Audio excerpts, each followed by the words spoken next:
Bonjour, vous me reconnaissez? Si je bête bien non, bien entendu. Voilà.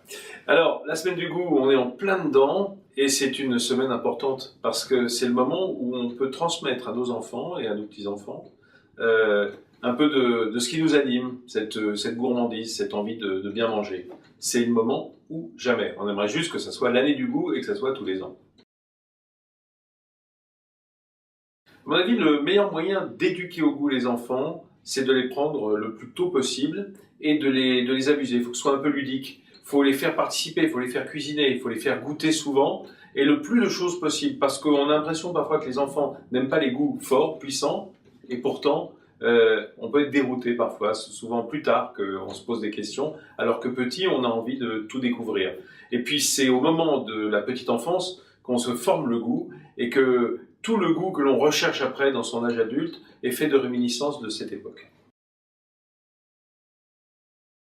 Je pense que après les délires de la science-fiction alimentaire des années 60-70, on se rend compte que les gens sont quand même assez conservateurs. Moi, je dis souvent l'esprit est novateur, mais l'estomac est assez conservateur. Et justement, à cause de ces réminiscences d'enfance, on a besoin de retrouver les goûts qui nous animaient petits. C'était la chance d'avoir un cuisinier à la maison que mon père, qui n'avait pas le temps, qui travaillait trop, avait engagé.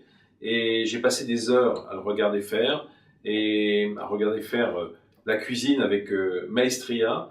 Et je pense que c'est ce qui en partie m'a donné ce goût de la cuisine.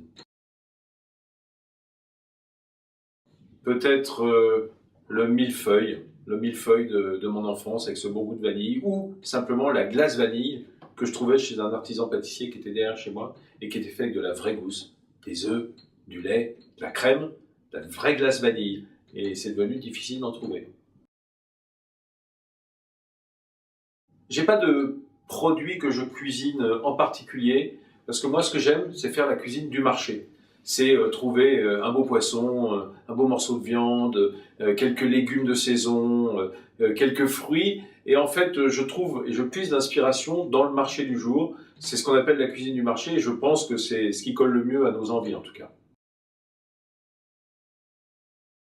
Il y a certains produits auxquels je ne me frotte pas. En général, le piment. J'ai beaucoup de problèmes avec la puissance, le piquant, quand c'est trop prononcé. Et je n'aime pas beaucoup la cannelle. En général, je ne raffole pas des épices parce que je trouve qu'elles masquent le goût des produits. Je préfère les beaux produits, même puissants, hein, même la truffe, hein, éventuellement. Eh bien, mon plat préféré, c'est tout simple. C'est le bouillon de bœuf. Un bouillon de bœuf très corsé. J'avoue que quand certains trempent des croissants dans le chocolat chaud, moi, je me fais des tartines de pain grillé beurré dans du bouillon de bœuf avec un peu de parmesan ou du gruyère râpé. J'adore ça. Mes plaisirs sucrés, ils sont nombreux, variés. J'ai la chance de travailler chez Bocaux avec les plus grands pâtissiers. La dégustation de leurs essais pour la cuisine Bocaux, c'est un des meilleurs moments de la saison puisque c'est renouvelé 4 fois par an. Et puis le mot de la fin F-A-I-M bien sûr, parce que moi j'ai toujours faim, c'est quand est-ce qu'on mange?